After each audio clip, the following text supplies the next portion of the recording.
I'm Nick from The Happy Horologist, and I am here today with Adam Vertue of Bespoke Watch Servicing. Today we are going to be talking everything watchmaking and servicing. Adam, absolute pleasure to have you join us today. Any thoughts you've got on today's conversation? Well, thank you for having me. Yeah, I'm excited to be able to explain to everyone that, what I do as a profession, as a watchmaker, and I think it'll be nice to shed some light on the profession and the more details of what I do, and hopefully that'll be of interest to people. Thank you very much. I thought just to warm the context, it'd be helpful just to provide a very, very brief history on watches.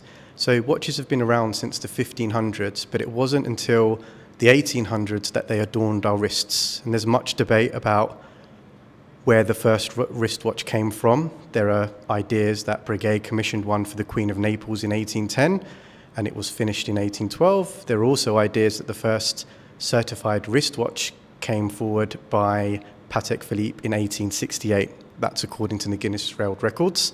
That's open to debate, guys. Feel free to debate that in the comment section below. And when talking about watches, the principles of watchmaking, that being the mainspring, the power source, the gear train, and the escapement, have existed since the dawn of time when it comes to watches.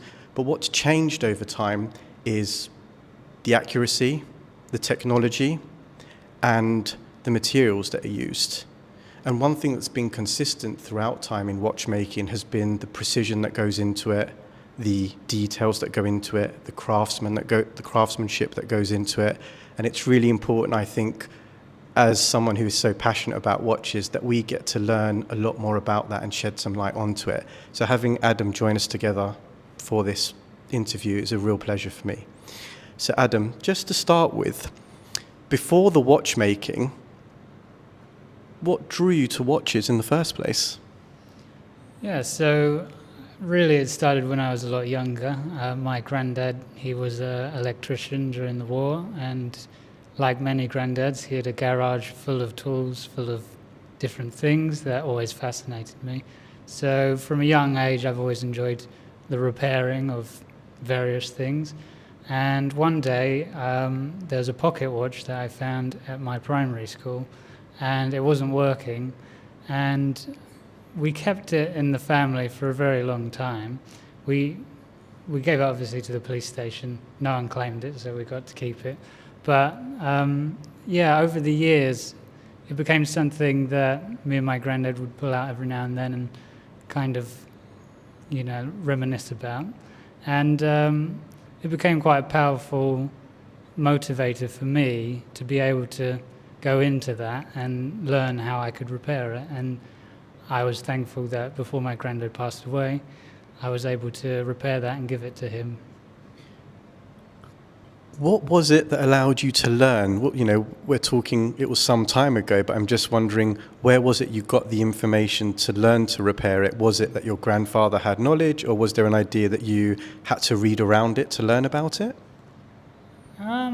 It's difficult to say. I mean, I've always had a keen interest in repairing various things from a very young age, but I started university doing design engineering and kind of got a feel for kind of engineering. Then I progressed through that course into watchmaking, dropped that course, went full-time into watchmaking, did a correspondence course with the BHI, and got a job in my local area as a watchmaker. And really took it from there. I think I started at the bottom and figured things out, learned the theory, and worked my way up. And just going into a little bit more detail about that, so the correspondence course, what did it look like in the day of a life of someone learning how to train to be a watchmaker? I really want to get an understanding and a feel of what goes on, what's a day like, what are the weeks like as you're learning, how does it look? Mm-hmm. So I would work 9 to 5. I would do start with quartz servicing, move on to mechanical servicing. I learned a lot in the workshop. I was very lucky to have a gentleman called Tony. He saw my passion in watches and really kind of nurtured that, he would give me, 100 movements and say, service them all. And he'd give me the freedom to do that. And I would repeat, keep doing it. And through that repeating, I would learn a lot. And then in my lunch breaks, at the end of the day, I would stay behind, I would do the theory, write it up, speak to various colleagues and get an idea for the theory of, was I on the right track, doing some assignments, things like that. And throughout the years, just developing myself as a watchmaker, you learn a lot of the theory, and then it's all about putting it together, learning that dexterity, being able to see things, learning how to problem solve. So the way I did it, I would recommend to a lot of people. It's good to balance that practical learning with the theory. Do you remember your first mechanical watch movement that you worked on? I think it was one of those 100 watches that my boss gave me. They were little Tissot ladies, difficult to work on when you're first starting out because they're very, very small, delicate hairsprings. But he had, I think, at least 100 just laying around in a box, and he just wanted to give them to customers, give them to friends, and it was the perfect opportunity for me to dive in and see how I got on. And that's essentially what I did for probably about a month. I just, one watch after the other, dial on hands, strip it all down, get it clean, fault find it, check the end shakes, things like that, put it back together, and then developing your oiling. You've got to be able to get that dexterity, using the oils in the right places, testing them, and then eventually giving them back to my boss. So I'm going to make a confession and say that I, having watched numerous videos on YouTube, thought I'd take a deep plunge, and I bought myself a Seagull ST36 and thought, I'm sure it's possible I can do it. So I've disassembled the bridge side of the movement, taken my time, and I'm pretty sure ruined a lot of the equipment whilst I was doing it along the way. And the reason why I'm sharing that is I've tried. And the amount of concentration that is involved when we're talking about parts of a movement that are so ridiculously small, it's hard to conceive. I've heard talk of people having breathing techniques when working on watch movements just as a way so they're not shaking and they're not jittering. And I'm just wondering is there truth to that, or is that just rumor? And for you, in terms of developing that dexterity you talk about, how does it happen? Is it just experience, or are there particular techniques that you go about learning to develop that? Are there guidance tools on that sort of process? No, I think that's really great. That's actually how I developed a lot as well. I would buy the movements. A lot of my colleagues had old 2824s or something like that. That's how I learned 7750s. I would download the working and the technical documents for those calibers, so I knew exactly what oils go where, how much, what it should roughly look like, and strip them down and just keep doing it until you've got something successful. Keep testing them.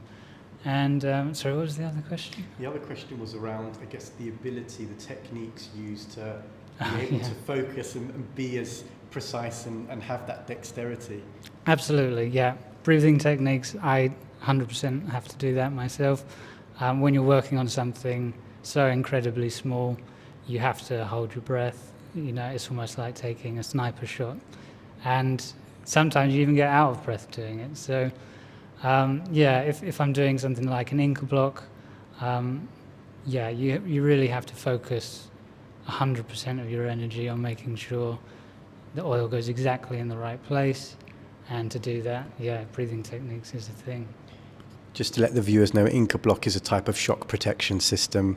There are many different forms of it, and some more complicated than others, but an important part of the wrist movement watch. Another point I guess I'm wondering is, there's an idea that you are learning, developing the skills, developing the knowledge, acquiring the know-how when it comes to watchmaking.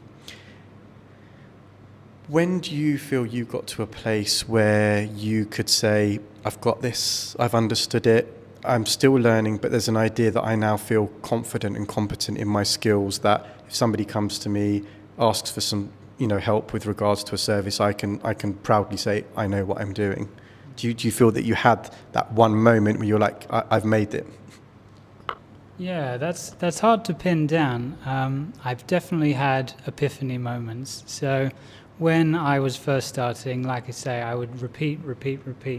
And part of that process, I would find faults and I would write them down in a little notebook. I would, try and find every possible thing that could possibly go wrong with this movement. And some movements have different characteristics. So with that particular movement, barrel end shake used to be a problem. So I would write that down, barrel end shake. And through this process, I developed a very long notebook full of a lot of different problems. And the epiphany moment really came when I simplified it down to something very simple. When you started the podcast, you were talking about how in various movements you've always had a power, a train, an escapement, balance. And really, when you focus on those 4 elements, that is really the core to servicing a watch. So if you can make sure the power from the barrel is getting through the train, the pallets are moving properly, and the balance is free, make sure they're all free, they're all straight, there's no dirt, they're oiled properly, then there is no real reason you should start to struggle servicing the watch after that point. So when I realized that, that was quite a big epiphany. It's no longer about these hundreds of thousands of possible things that could go wrong, which there are. It's just simplifying it down, and it became a lot easier to think of in those terms. You make sure things are free, that they're straight, that they're clean, that they're well oiled, and you don't normally have any problems after that. So Adam's gone on his story. He's learnt about watchmaking. He's developed the skills, the breathing techniques. As strange as it sounds, again, having attempted myself, it is that difficult. What are the tools? If someone's starting up, they're wanting to learn about watchmaking, they want to give it a go just like I have, and yet I still haven't finished the dial side of the watch, so I confess I'm not fully there yet. What would you say that the starting point is for acquiring tools that you need to do the basics of a watch movement? Yeah, so that's another interesting question, because the person that I learned a lot of watchmaking from, a French gentleman, some would argue genius, he's incredibly good watchmaker. He can fix minute repeaters with 1 screwdriver and a pair of old tweezers. And that's no exaggeration. He can do incredible things with very little. To get started, there are some fundamentals that I would advise everyone. Actually, I was speaking to you earlier about it. The bench light, I would consider one of the most important things, because being able to see what you're doing is the most important thing when you're oiling. It doesn't matter how dexterous you are, you know where everything is. If you can't see exactly where you're putting that oil, you're going to struggle. So lighting, incredibly important. Your bench itself is going to be important. You want to be in a really comfortable position where you know you've got the stability to do something very delicate. Apart from that, it's the basic tooling, Screwdrivers, incredibly helpful. I would definitely buy less of them, but higher quality. A pair of good tweezers, I would say get stainless steel, non-magnetic. You're going to do yourself some favors by doing that. And then really it's like oils and greases, they're going to take up a lot of, bench space that you need, making sure you've got pots for those. And to get started, that's all you really need. And then, of course, there's a tool for everything. You can buy 100 tools and you still won't have every tool. So just to get started, tweezers, screwdrivers, and then just knowledge is going to be, the more you learn, the less tools you really need. You can adapt and make things around your skills. So, I've got a classic vintage Patek Philippe. I can dream about it. And I've come in and I'm thinking my watch isn't working. And I visit you. I'm just wondering what the first steps would be. A watch has come in, it's not working. What's the diagnosis? How does that come about, and what's the process you go through personally yourself with regards to that diagnosing? Yeah, so the first question that I would normally ask myself is, why has it come in? And you might have an idea of why it's come in, but say it's stopped or it's not working. There can be so many reasons for that, and a lot of the time people get confused. They say it's stopping overnight. In a watchmaker's mind, you might think, okay, something's stopping it, but it might just be that there's an automatic problem. So if you wind it, it works perfectly fine, but they're having trouble basically with the automatic winding. So it's all about just finding out why the watch has come to me, finding those faults. Sometimes there are no faults, it's just it's regular service, but you would normally be able to find out a way of getting it to like a serviceable position before starting the service. Once it's ticking and things like that, that would be the diagnostic process.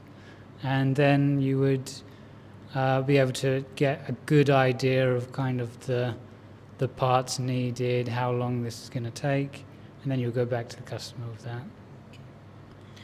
And then it's just a case of, depending on how damaged a watch may be or what changes need to happen about it, you then price it based on, I guess, what the work is that needs doing, essentially. Yeah.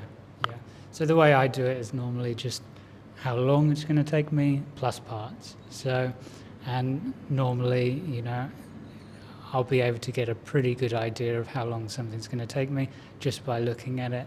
I've got quite a good idea of the different calibers, how in depth they are, and then it's just a case of finding any faults that are in there and estimating for any parts on top of that.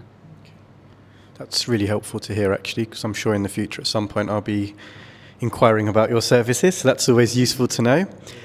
The other thing I'm thinking about here as well is we're talking watches, and it's very hard to talk about watches without talking about complications, the things that dazzle us, the things that mesmerize us when we're looking at a watch going, how does this work with just mechanics?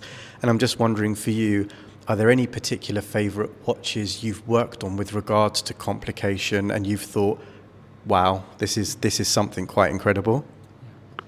So the really interesting stuff is, in my experience, normally vintage or antique. And that's when being a watchmaker really comes into a different kind of world of its own.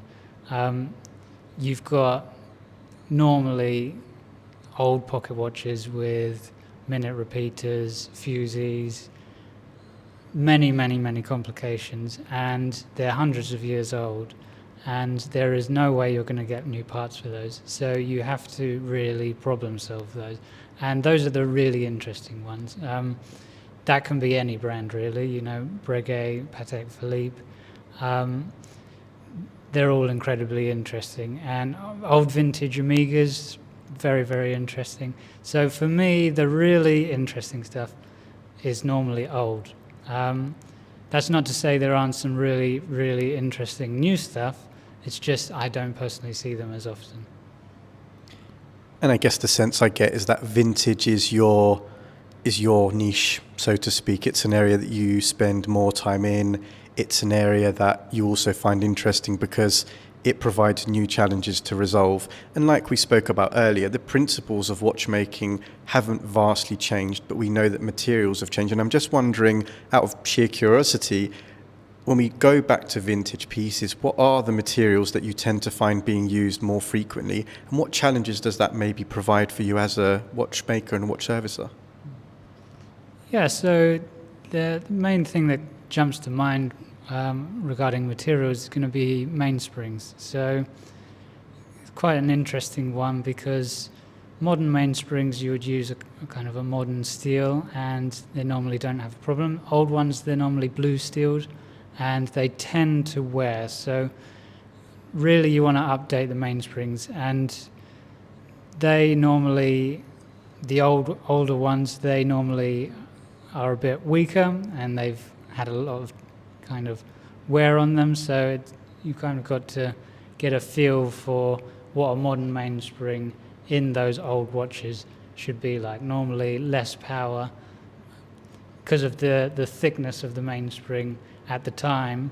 Because they're weaker, you would need a thinner one for a modern mainspring in order to get equal power.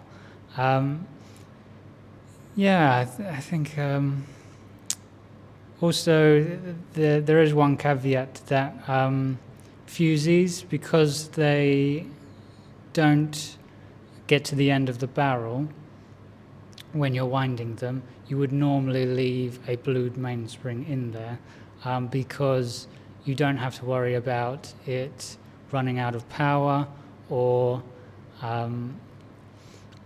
breaking at any point, because the barrel is limited in that sense. Other things would be like a balance. Balances have changed a lot over the years. Modern balance are normally solid. Old balances, they would have two splits in them, and that would be to regulate for temperature, things like that. So, and in fact, you can even heat those up and watch the balance move. So, yeah, they did things very differently back then, but incredibly interesting stuff. Sounds really, really fascinating. And I guess you're talking about Fusee and chain. Yes. And I guess is that our early version of sort of a constant force mechanism, so to speak. So I just wanted to, I guess, share with the viewers as well, just to explain a bit more about what a Fusee and chain means. We now talk about remontoirs in terms of modern day, but the Fusee and chain is still used in modern watchmaking with regards to, I think Breguet have one and they're quite famous for it as well, but there are other brands. And I'm just wondering if you can tell our viewers a little bit more about a Fusee and chain, which is a very interesting concept in itself and one that goes back, again, many, many, many years. Yeah, so essentially it's similar to how a modern barrel would work. You've got a mainspring inside there, but it has a ratio on the barrel which uses a chain. It looks a bit like a very small bicycle chain, and over the life cycle of the movement's power, it would normally start with a lot more power, especially because these are old antique mainsprings, and lose power dramatically after 12 or so hours. And normally these old ones would be manual, so there would be no automatic to top the power up. So over that time, in order to keep the power consistent, you would have a Fusee that ratios the power as it goes down and keeps basically a consistent force, like you say, improving the timekeeping. Really, really insightful and helpful to learn about. Do you have a favorite brand to work on from a servicing point of view? And I guess my next follow-up naturally to that is, do you have a favorite brand, full stop, that you favor, that you enjoy, I guess, reading, learning about the history of as well?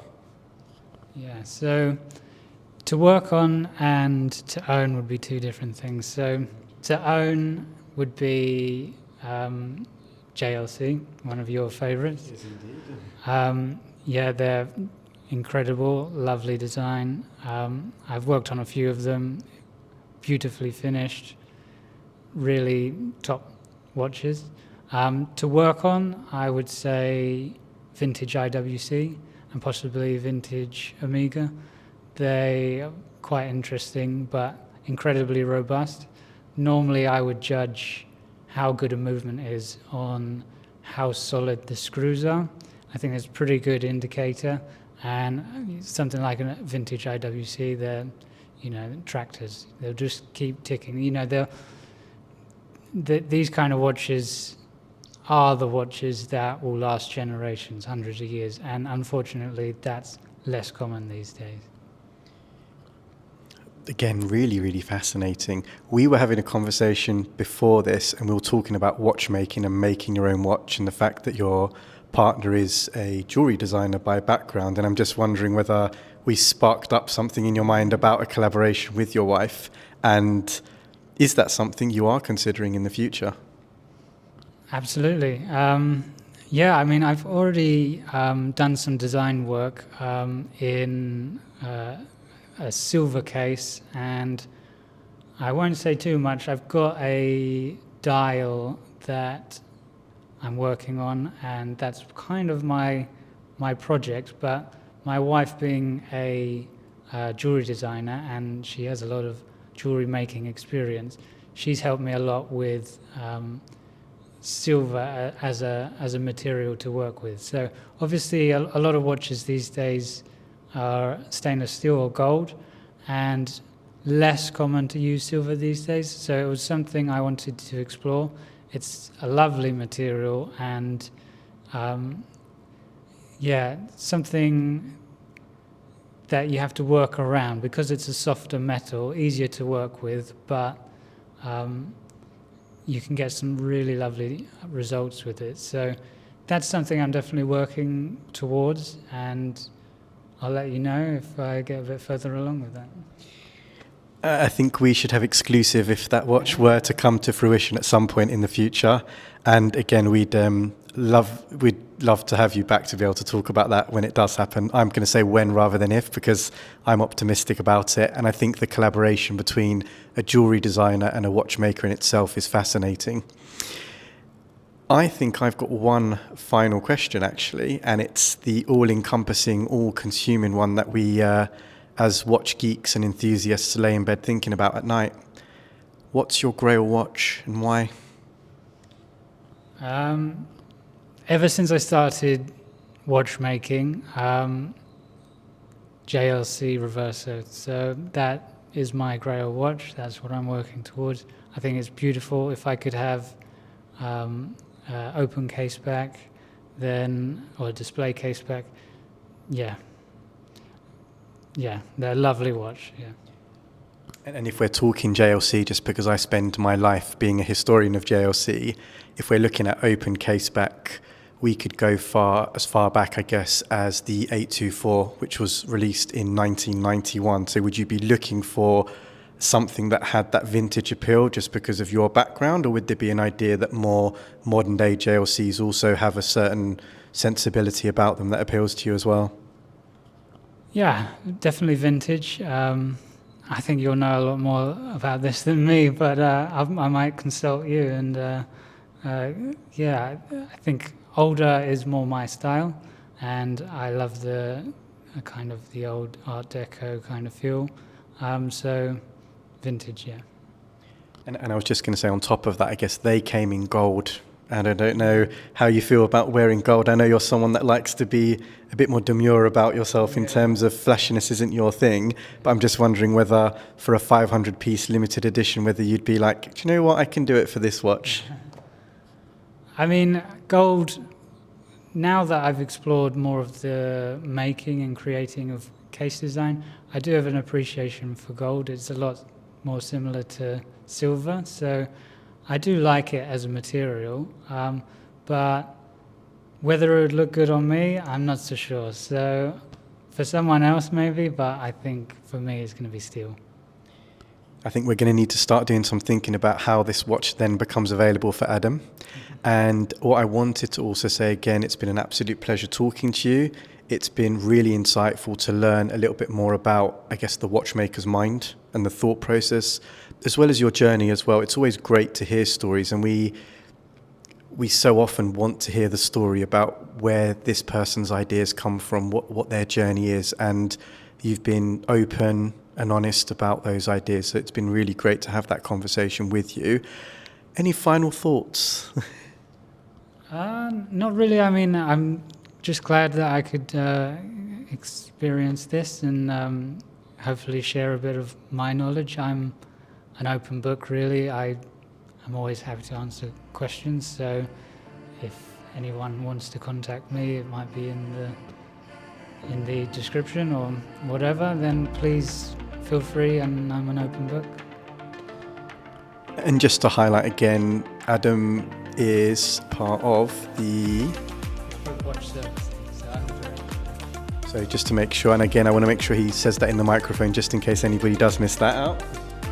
Bespoke watch servicing, so come see me. Thank you very much again, really appreciate your time.